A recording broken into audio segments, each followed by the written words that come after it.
What is going on, guys? Johnny on the track, back with another video, trying something a little different today. I've got this new light that I'm testing out. I feel like it looks a little bit better than what I normally do. So, yeah, I mean, I got the light here, so I'm using my headset rather than the microphone I've been using. So, hoping this gets the audio is clean basically. So I'll make sure to check that, but hoping that everything goes according to plan. Speaking of going according to plan, it kind of did go according to plan last weekend at Mexico City.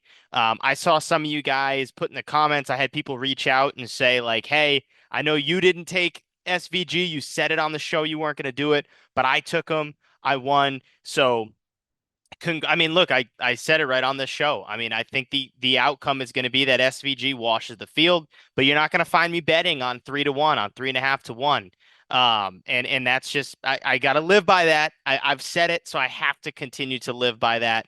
But props to anybody that did bet him and got to win. That's awesome to hear and awesome to see.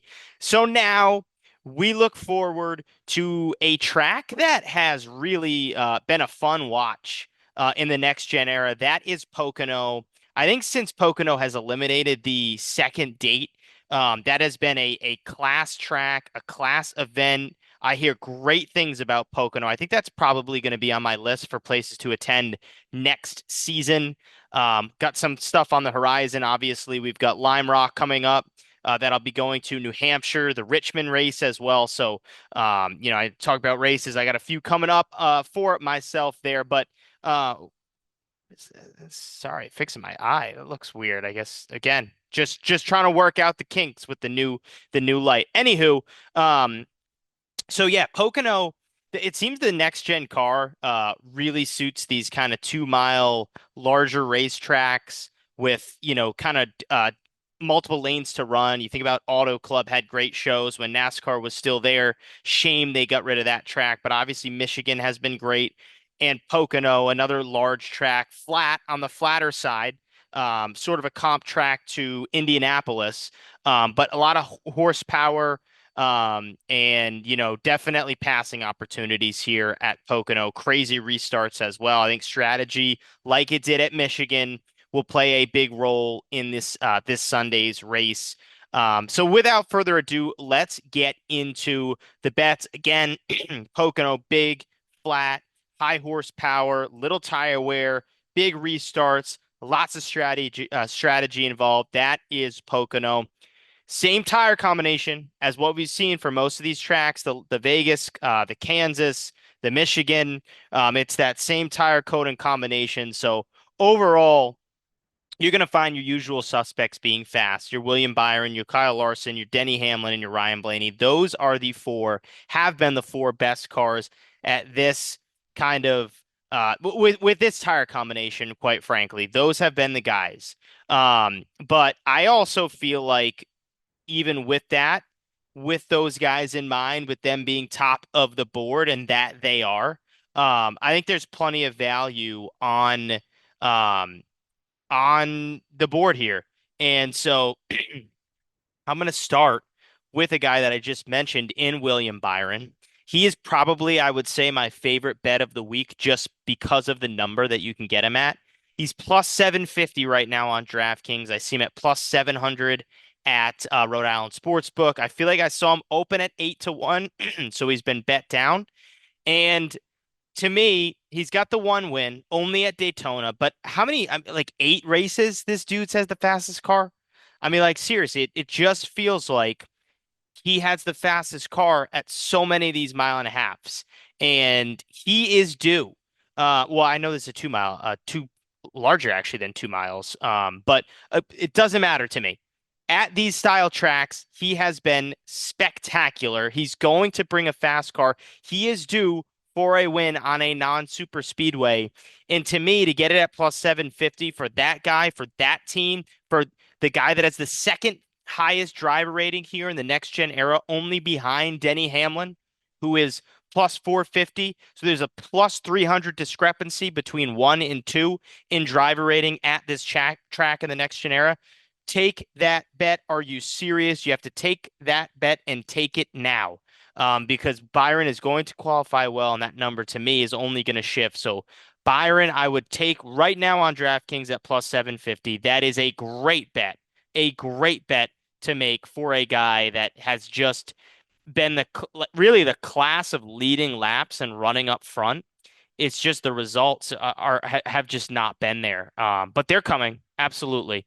Number two to me, um, again, like my final card, you can find it on Johnny on the Track. You can on Action Network. You can find it on at JOTT_podcast. It's probably gonna have Hamlin. It might have Blaney, but it'll definitely have Byron, and it probably will definitely also have Ty Gibbs. Ty Gibbs has found his groove. That team have found their groove. He was great at Michigan. Probably, if he runs harder, could have possibly won that race, but he had a great car. He had a great day at Michigan. He was so fast at Mexico last weekend. It seems like the confidence is finally there for Ty Gibbs. We know this kid is super talented. We know this kid is on an elite team. We know this kid is going to be given fast race cars. So to me, Ty Gibbs in this spot, in this track, a track that Toyota and Joe Gibbs Racing have run extremely well at in both the next gen era and really all time.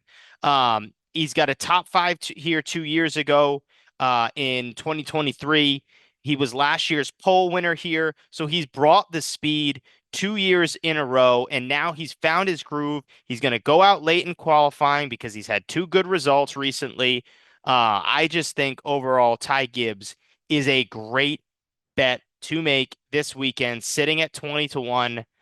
I think you got to take it. I think Ty Gibbs is just about due for career win number one.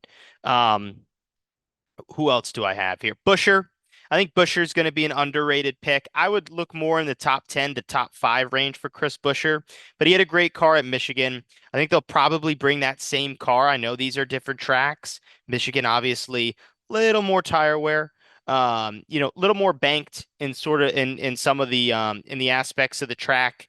Can definitely run more wide open. You do have to kind of lift a little bit more at Pocono just because it's the tricky triangle. But I think Chris Buescher is going to have another. He's tended to be good at these kind of super high horsepower tracks.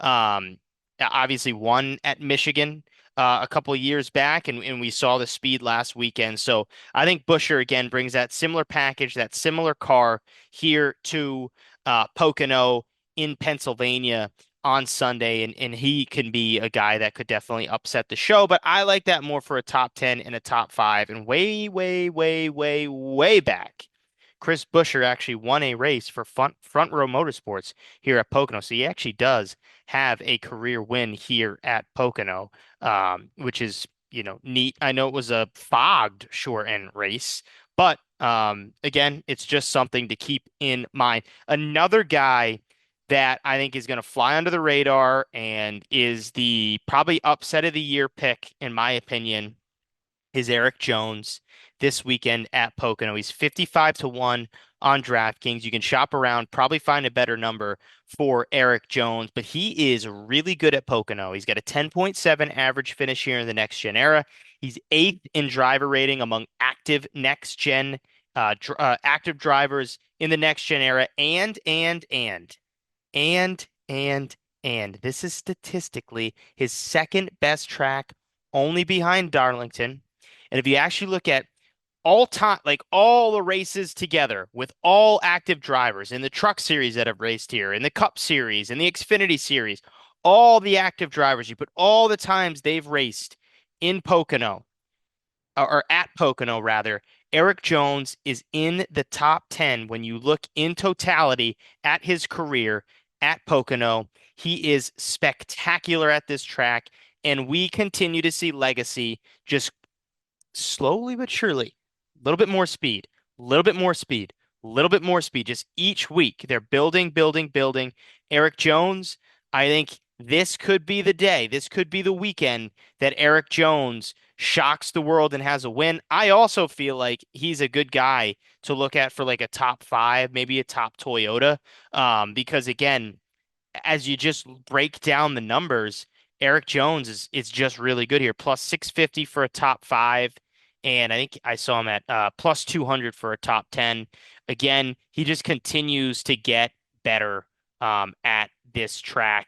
Plus 200, equal with Ryan Preece, pretty much equal with Josh Berry. So they put him in that kind of fringe category of guys that seem to run about eighth to 15th most weekends. That's kind of that plus 250 to 190, if you will, realm. And that's where they put Erik Jones. So I think it's a good bet. I think there's good value there. And if you want to take the home run hit, the 55 to 1, I would go for that because I think Erik Jones could steal the show. He's proven to be good on restarts, get extra positions.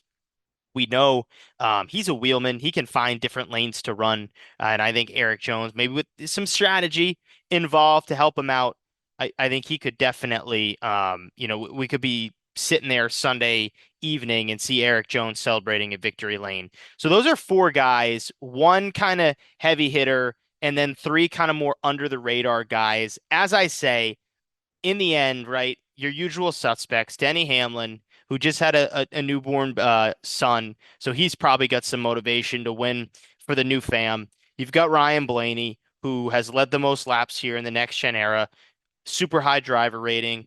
Seems, always good on the long run. He's going to be a guy to watch. Kyle Larson, who, if he doesn't make a mistake, is going to be top five in this race. And then, of course, William Byron, like I mentioned, who is just so damn fast this year and should have way more wins than the one at Daytona.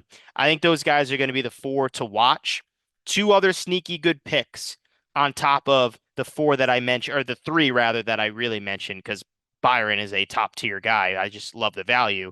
Um, Chase Elliott and Carson Hocevar. Carson Hocevar, kind of self-explanatory, right? We've seen how good he's been on this style of racing, this style of racetrack with the high horsepower. He led laps at Michigan. He led laps at Nashville.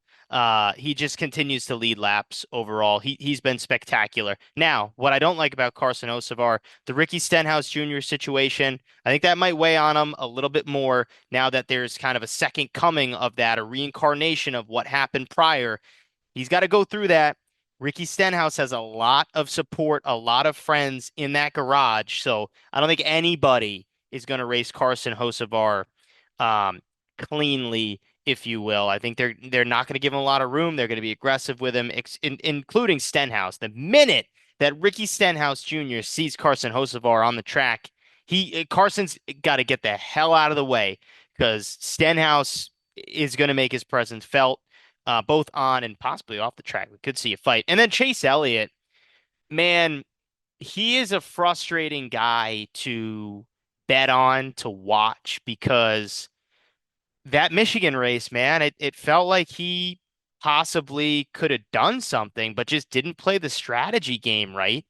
Kansas, I think if things go a little bit differently, and again, strategy plays out a little bit differently, I think Chase Elliott could have won Kansas.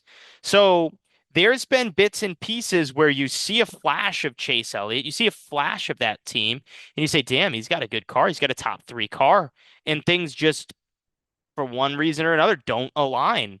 It's interesting because, like, with how like little we've really seen Chase Elliott run up front, and how often we see William Byron run up front. Byron only has one more win than Chase Elliott. It's mind-boggling, quite frankly. Hendrick overall, like they're kind of having a little bit of a down year when you actually kind of dig into the numbers. It's been Larson doing the damage in the winning side, and although Byron's been great, I mean, one win to show for it. So, but I like Chase Elliott. I think there's been glimmers of hope where you say, dang, if he can just put a race together, it feels like if he can get up there, his car's pretty dang good. So he's another guy that I would watch for this weekend. I think he's 12 to 1. 12 to 1. Yep, 12 to 1 on DraftKings. So another good guy to watch for. We'll give you the top four. As I mentioned, you've got Hamlin at 4.5 to 1, Larson at 5.5 to 1, Blaney at 7 to 1. So really good number on Blaney, and then Byron 7.5. Reddick 10 to 1, who I think has the highest driver average. Or driver, actually, no, sorry, Hamlin does. Um, Reddick has the best average finish at Pocono. He's 10 to 1, and Bell, I forget if I said him, he's 8.5 to 1. So those are your top five in terms of odds, or six rather, including Reddick in that mix, in terms of odds. But again, Byron, Gibbs, Jones, Buescher are just bets that I like this weekend. I like them a lot. But want to know what you guys think? Put your thoughts in the comment section down below. Make sure you subscribe. We've got some really cool things coming up, some really cool announcements. So make sure you subscribe. There's going to be some fun stuff. And give this video a like. It goes a long way for the channel. Appreciate you guys as always. Thanks for watching, and let's go win some money.